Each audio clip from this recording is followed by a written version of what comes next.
বং explorer চ্যানেলে তোমাদেরকে আবার স্বাগত। তো চলো দেরি না করে শুরু করি। গল্প ছায়া আর চুরি পর্ব 6। রাত 1টা। লজের দরজায় আবার শব্দ। অনির্বাণ দরজা খুলে দেখে একজন মহিলা দাঁড়িয়ে আছে, মুখ ঢাকা, হাতে একটা পুরনো নোটবুক। সে বলে, আপনি কি রাইটার? অনির্বাণ চুপ। মহিলা নোটবুকটা অনির্বাণের দিকে বাড়িয়ে দেয়। তাতে লেখা Raisa Mukherjee, case file, suspected murderer turned missing. Anirban জিজ্ঞেস করে, আপনি কে? মহিলা বলে, আমি ওর গল্পের শেষ পাতাটা পড়ছি। আপনি যদি রাইটার হন তাহলে আপনি জানেন শেষ কোথায়। এরপরই বলে মহিলাটা চলে যায়। রাতে অনির্বাণ খুব চিন্তায় ঘুমাতে পারে না।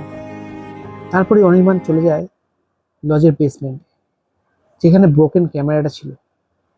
সেই ক্যামেরা থেকে মেমোরি কার্ডটা বার করে এবং আবার দেখতে থাকে। তার মধ্যে সে একটা ভিডিও পায়, যেখানে রায়েশা বলছে, আমি খুন করিনি, আমি শুধু পালাতে চেয়েছিলাম, কিন্তু গল্প আমাকে রাইটার বানিয়ে দিল। রাইটার মানে ক্রিয়েটর নয়, রাইটার মানে এক্সিকিউশনার। তার চোখে জল, তার পাশে ছুরি, তার পেছনে সিলহাউটে পুরো অনির্বাণের মতো। অনির্বাণ দেখে ভয় পেয়ে যায়।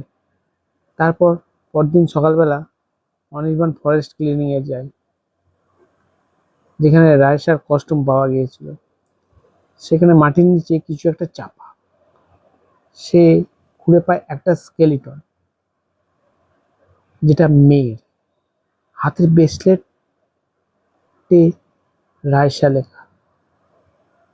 যাই হোক, তারপর তার ফরেন্সিক পরীক্ষা হয় বডিটার, কিন্তু ফরেন্সিক রিপোর্টে আসে এস্টিমেটেড ডেথ 2 ইয়ার্সে। অনির্বাণ চমকে ওঠে। রায়শা তো 1 বছর আগেও ভিলেজে এসেছিল, তাহলে স্কেলিটনটা কার? কোনো উত্তর সে পায় না। তারপর একদিন লজে সে তার ল্যাপটপে ডকুমেন্টারি ফুটেজটা ডিলিট করছিল। ফুটেজে দেখা যাচ্ছে অনির্বাণ রিহার্সাল রুমে, মিররের সামনে। সে বলছে, আমি রাইটার, আমি খুন করিনি, আমি শুধু গল্প লিখেছি। কিন্তু মিররে রায়শা দাঁড়িয়ে আছে, ছুরি হাতে।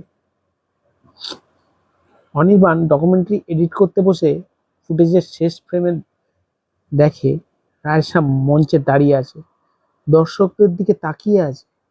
তার চোখে অদ্ভুত এক হাসি, ঠোঁটের রক্ত। ক্যামেরা জুম করে অনির্বাণ। তার চোখে দেখা যায় অনির্বাণের রিফ্লেকশন। আজকের পর্ব এই পর্যন্তই। পরবর্তী পর্ব নিয়ে কালকে আসছি। আর গল্পটা ভালো লাগলে অবশ্যই লাইক কমেন্ট করো, আর সাবস্ক্রাইব করতে ভুলো না। আর পেজের পরবর্তী গল্পের নোটিফিকেশান পেতে পাশের বেল আইকনটা অবশ্যই ক্লিক করো। তাহলে চলো আজকের মতো টাটা।